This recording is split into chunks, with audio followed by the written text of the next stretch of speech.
کسی کا امرود توڑ لیتے ہیں، کسی کا کیلا کاٹ لیتے ہیں، کسی کا گھاس کاٹ لیتے ہیں، لیکن ہمیں احساس نہیں ہوتا ہے کہ ہم غلط کر رہے ہیں یا صحیح کر رہے ہیں۔ قرآن کریم کہتا ہے یوم نختم علی افواہہم وتکلمنا ایدیہم وتشہد ارجلہم بما کانوا یکسبون۔ لوگوں جب یہ آیت پڑھیے گا، ترجمہ سمجھیے گا، رواں رواں کھڑا ہو جاتا ہے کہ اللہ رب العزت کیا کہہ رہا ہے۔ قرآن کریم کہہ رہا ہے یوم نختم علی افواہہم وتکلمنا ایدیہم وتشہد ارجلہم بما کانوا یکسبون، کہ آج ہم اس ہاتھ پر مہر لگا دیں گے، آج یہ زبان جو ہماری چل رہی ہے اسے بند کر دیا جائے گا۔ اللہ کہے گا اے ہاتھ تو بول کہ اس نے کون سے کار خیر کر کیا ہے، کون سے بھلائی کے کام کیے ہیں، کون سی اچھائی کی ہے۔ اللہ تعالیٰ زبان کو کہے گا آج تجھے بولنے کی ضرورت نہیں، آج تجھے کچھ کہنے کی ضرورت نہیں، آج تو اس ہاتھ سے ہم بلوائیں گے جس سے اس نے خیر کے کام کیے ہیں، جس سے اس نے برائی کے کام کیے ہیں۔ اور یہی نہیں ہاتھ، بلکہ یہ پاؤں جس سے ہم دنیا میں چلتے ہیں، اس پاؤں کے بارے میں بھی آتا ہے وَتُكَلِّمُنَا أَيْدِيهِمْ وَتَشْهَدُ أَرْجُلُهُمْ بِمَا كَانُوا يَكْسِبُونَ، کہ یہ پیر بھی گواہی دے گا کل قیامت کے دن کہ اللہ رب العزت یہ خیر کے کام میں کیا تھا، یہ بھلائی کے لیے چلا تھا۔ میرے بھائیوں، کسی بھی حالت میں رخصت نہیں، فرصت نہیں ہے۔ ہم اور آپ جو لاپرواہی کی زندگی گزار رہے ہیں، اور آپ یہ سمجھ رہے ہیں کہ دنیا کے انسانوں کا خوف ہمارے دل میں بسا ہوا ہے، لیکن وہ مالک الملک جو قہار، جبار، سمیع اور بصیر ہے، جو ہماری ہر سانس سے باخبر ہے، اس مالک کا خوف اگر دل میں بس نہیں رہا ہے تو یہ دنیا جو ہے ہمارے لیے مصیبت بن جائے گی، اور پھر آخرت میں رسوائی کا سامنا کرنا پڑے گا۔ یہ دو گواہی ہیں۔ اور تیسری گواہ، تیسرا باڈی گارڈ، کرامن کاتبین یعلمون ما تفعلون، کہ یہ دو فرشتے جو دائیں اور بائیں بیٹھے ہوئے ہیں، دائیں جو بیٹھے ہوئے ہیں یہ نیک عمل کو لکھ رہے ہیں، اچھا کام جو ہو رہا ہے اس کو لکھ رہے ہیں، اور جو بائیں بیٹھے ہوئے ہیں جو ہم برائی کرتے ہیں اس کو یہ لکھ رہے ہیں۔ یہ تیسرا گواہ ہو گیا۔ اور چوتھا گواہ کیا ہے؟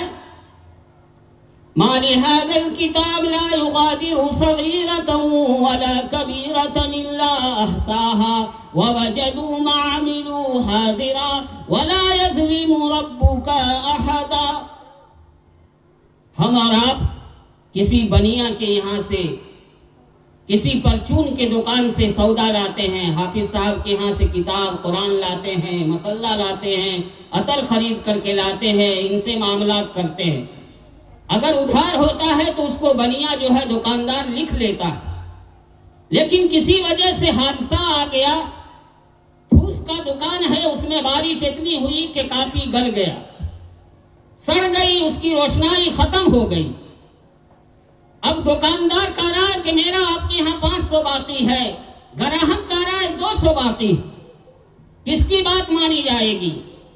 آخر میں مجبور ہو کر کے دکاندار سمجھتا جو مل رہا ہے وہ غنیمت۔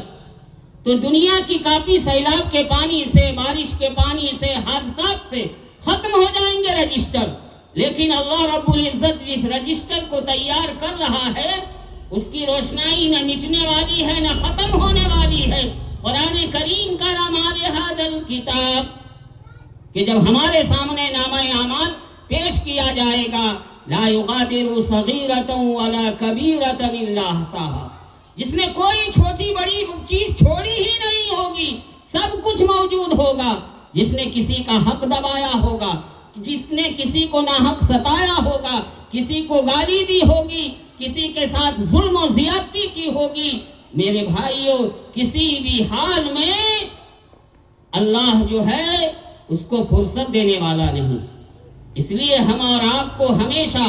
باخبر رہنا چاہیے کہ یہ دنیا جو اللہ تعالیٰ نے ہمارے لیے بھیجی ہے، اس دنیا میں زندگی گزارنے کے لیے، اس دنیا کا مقصد بھی اللہ نے بتلایا ہے، وَمَا خَلَقْتُ الْجِنَّ وَالْإِنسَ إِلَّا لِيَعْبُدُونَ، کہ ہم نے جنات اور انسان کو اپنی عبادت کے لیے بھیجا ہے۔ ہمارے بھیجنے کا مقصد اصلی یہ ہے کہ جنات بھی اور انسان دونوں کا مقصد اصلی یہ ہے کہ اللہ کی عبادت کی جائے، اللہ کی برگزیدگی بیان کی جائے۔ آخر کیا وجہ ہے کہ اللہ کی عبادت کے لیے، اللہ کی تسبیح بیان کرنے کے لیے فرشتوں کی مقدس جماعت تھی، لیکن اللہ نے کہا وَإِذْ قَالَ رَبُّكَ لِلْمَلَائِكَةِ إِنِّي جَاعِلٌ فِي الْأَرْضِ خَلِيفَةً،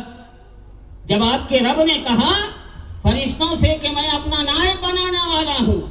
قَالُوا وَتَجْعَلُ فِيهَا مَن يُفْسِدُ فِيهَا، کہ اللہ رب العزت کیا ضرورت ہے اس کو دنیا میں بھیجنے کی جو فساد کرے گی، بگاڑ کرے گی، وَيَسْفِكُ الدِّمَاءَ خونریزی کرے گی، وَنَحْنُ نُسَبِّحُ بِحَمْدِكَ وَنُقَدِّسُ لَكَ، ہم تو آپ کی تسبیح و تقدیس بیان کرنے کے لیے کافی۔ اللہ نے کیا کہا؟ انی عالم ما لا تعلمون، کہ جس بات کو میں جانتا ہوں اس کو تم سمجھ نہیں سکتے۔ اتنا بڑا شرف آپ کو اللہ تعالیٰ نے بخشا ہے اور آپ کو ذمہ داری دی ہے کہ اے لوگوں، دنیا جو ہے یہ مزرعۃ الآخرہ، آخرت کی کھیتی کی جگہ ہے، یہ دنیا بھلائی کی جگہ ہے، یہ دنیا جو ہے میل ملاپ سے رہنے کی جگہ ہے، اس لیے کہ دنیا کو جب ہم اور آپ چھوڑیں گے، ہمارے ساتھ نہ کوئی جائے گا، نہ ہمارا رشتہ دار جائے گا، نہ ہماری جائیداد ساتھ جائے گی، نہ ہماری بیوی جائے گی، نہ بال بچے جائیں گے، بلکہ ہمارے ساتھ جانے والی چیز جو ہے وہ ہمارا عمل ہوگا، ہمارا عمل ہوگا جو دنیا میں عمل صالح کیا ہے۔ اللہ کی عبادت کے سامنے، اللہ کی عبادت کے لیے ہماری پیشانی جو جھکی ہے، اللہ کی برگزیدگی اور بڑائی میں جو ہماری آنکھوں نے آنسو بہایا ہے، یہی عمل اللہ کے ہاں کل جو ہے ہمارے لیے گواہ ہوگا اور اللہ سے جھگڑا کرے گا کہ اللہ رب العزت اس نے تجھے بہت یاد کیا، اس نے تیری عبادت کے لیے راتوں کی نیند کو اڑایا ہے، اپنے آپ کو تپایا ہے، اپنے آپ کو سجھایا ہے۔ اللہ رب العزت ہمارے گناہوں کو معاف کر کے اور ہماری بخششوں کا وعدہ جو کر رکھا ہے، اس بخشش کو ہمیں سمیٹنے کے لیے آخر میں جناب محمد رسول اللہ صلی اللہ علیہ وسلم کی اتباع لازمی اور ضروری ہو جاتی ہے کہ ہم اور آپ اللہ کے رسول کے بتائے ہوئے طریقے کے مطابق زندگی گزاریں گے تو کامیاب اور کامران ہو جائیں گے۔ اللہ کے رسول نے فرمایا بادروا بالاعمال الصالحہ،